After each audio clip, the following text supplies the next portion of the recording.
Hello, Tim from Fair Play Now on the 7th of March 2024.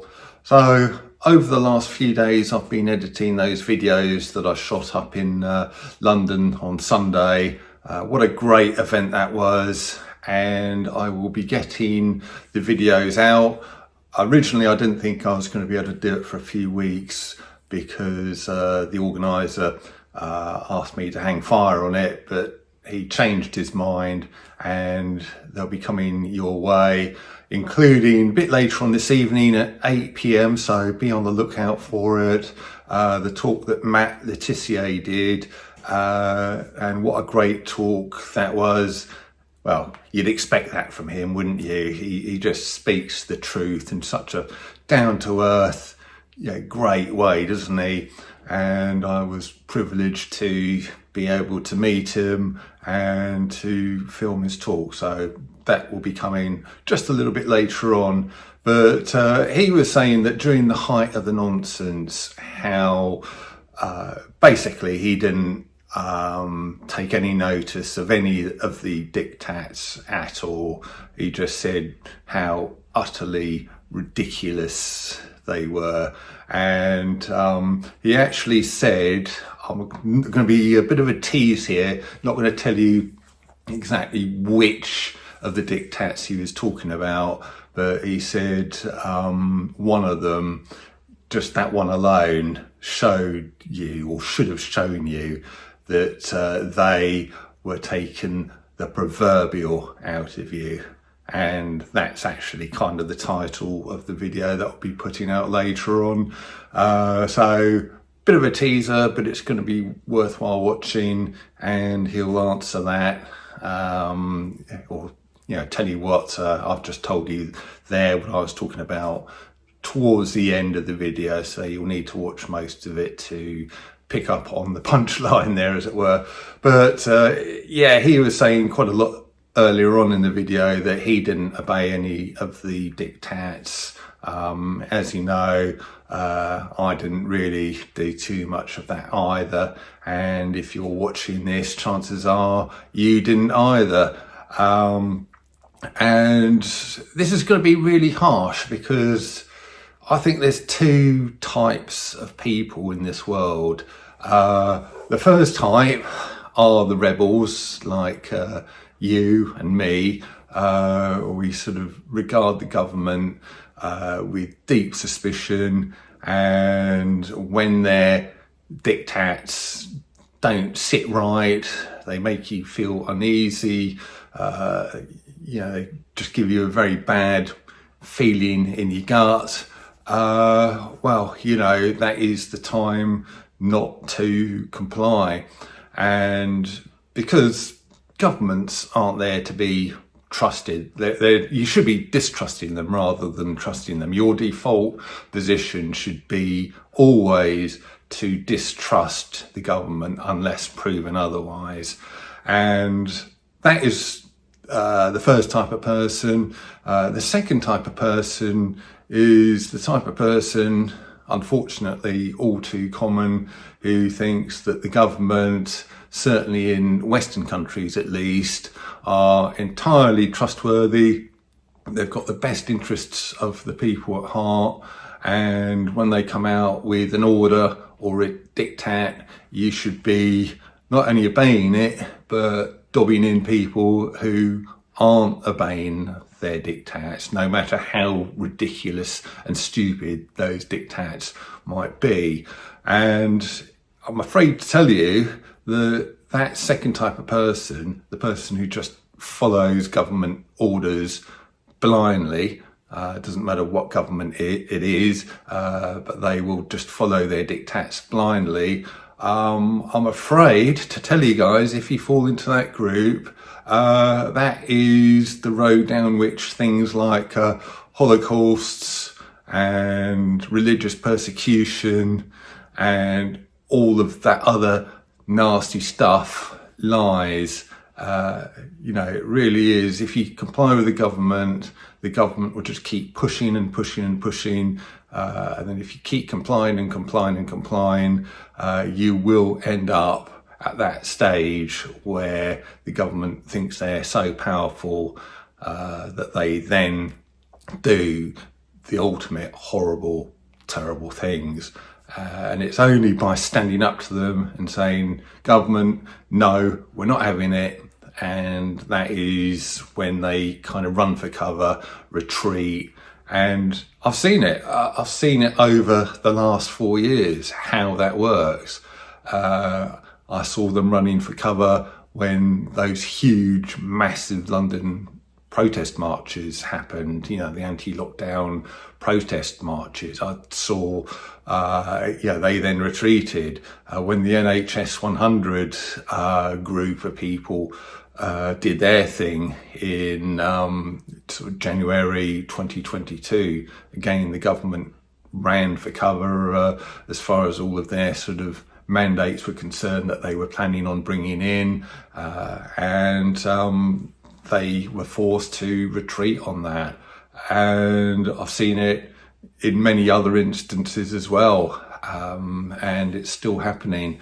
So I think really by standing up to them, showing them that we are the bosses, they are our servants, we are their bosses, and if we don't like what they're doing, we need to tell them all about it. And I think that's where we've gone wrong over the last, a lot of decades really. That's where we've gone wrong. We've been too compliant, too docile, probably because everybody's got these busy lives. Is that deliberate? Could well be. Make us pay more and more taxes, pay us less and less. So we have to keep our noses to the grindstone all the time. So we've got very little time to, sit up and look around and go, hang on a minute. This seems wrong. That seems wrong. Maybe we should sort of hold the government to account. And I think it's so ironic, actually. This is a thought that's just popped into my head while I was saying that last thing, which is probably why this is going to be a bit disjointed. But it's so ironic because the one time that people did have a bit of time to, kind of just stop their busy lives and take stock and then start realising that things weren't quite right in the world was when the government were being their most authoritarian, totalitarian and draconian back there in the lockdowns of 2020 and 2021. They probably unwittingly gave people time to sort of look around and think, hang on a minute, these people, these powers that shouldn't be, these governments, etc., I don't think they really have got the people's best interests at heart. And that is quite ironic, when they thought they were sort of in the absolute ascendancy, the zenith of their power. And I think it probably was the zenith of their power, actually. They thought they were very close to the finish line. That is when they failed. That was, the beginning of the end for them. And all they did is instigated what I and many other people refer to as the Great Awakening. So that is really, really ironic, isn't it? That their sort of plan just completely backfired, and that there is so many more awake people out there who are sort of completely aware now of exactly what the government are up to, what the powers that shouldn't be are up to. And I think it's events like I filmed the other day, which will get the word out to even more people. People like Matt Le Tissier are really good spokespeople. They kind of just call things out in a very down-to-earth, matter-of-fact way and just say, well, hang on a minute, this doesn't make sense, that doesn't make sense. And it's continuing this whole trend. And I feel privileged that I'm in this position where I can film these things, get the word out, get these people out onto my channel and spread the word further, which will hopefully bring more people into our fold and bring more people out of that fold, that very dangerous fold of people blindly following and obeying their governments, and bringing them into our fold where we apply a bit of critical thinking and we just sort of look at what the government's doing and we say, "Oi, government, no!" Do you remember that? Harry Enfield, I think that was. Not that he said it about government, but yeah, I'm just ad-libbing there a little bit on his behalf. So yeah, I think that is where we've gone wrong. We've kind of just in the past had this mentality of, oh yeah, these politicians and these governments, they're the ones who know best. They're the ones who know how to run the country the best. We'll just sit back, get on with our lives and let them get on with their running of the country. And that is something that has to change. And there's a very interesting lady, I won't be talking too much more about her tonight. She's going to appear on a later video filmed at this event. A lady called Rachel, who has actually set up something very interesting called Colchester Council Watch. So she literally goes to every single council meeting there in Colchester and films it, and then condenses it down into these 15-minute YouTube videos. And, you know, everybody can then see really what morons some of these councillors are, and, yeah, the moronic kind of stuff that they're doing. And she's calling it out by doing this, by having this YouTube channel, and we need to do that so much more. We need to call these people out. We need to hold them accountable, really hold their feet to the fire, as the saying goes. So just imagine if every single council in the whole country, up and down the country, had the same kind of thing, you know, had a YouTube channel of ordinary people watching them and keeping them to account. I don't think they'd be able to get away with it nearly as much, because these people, they've got away with murder. They just sort of think, well, no one's ever going to see what we're doing. No one ever comes to these council meetings apart from us councillors, so we can do what we want.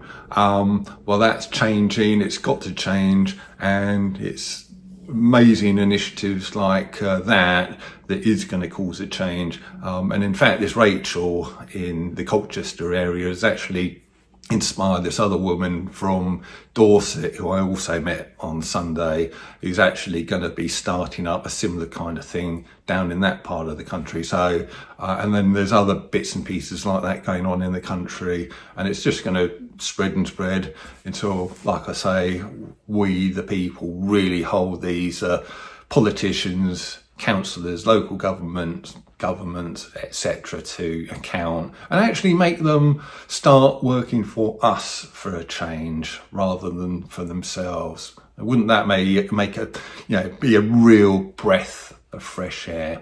So anyway, look out for this Matt Le Tissier video coming out at 8 p.m. tonight.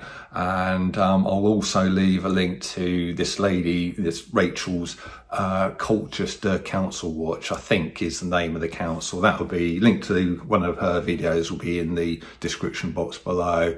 And I'll leave you to it. Tim from Fair Play Now. Thanks for watching.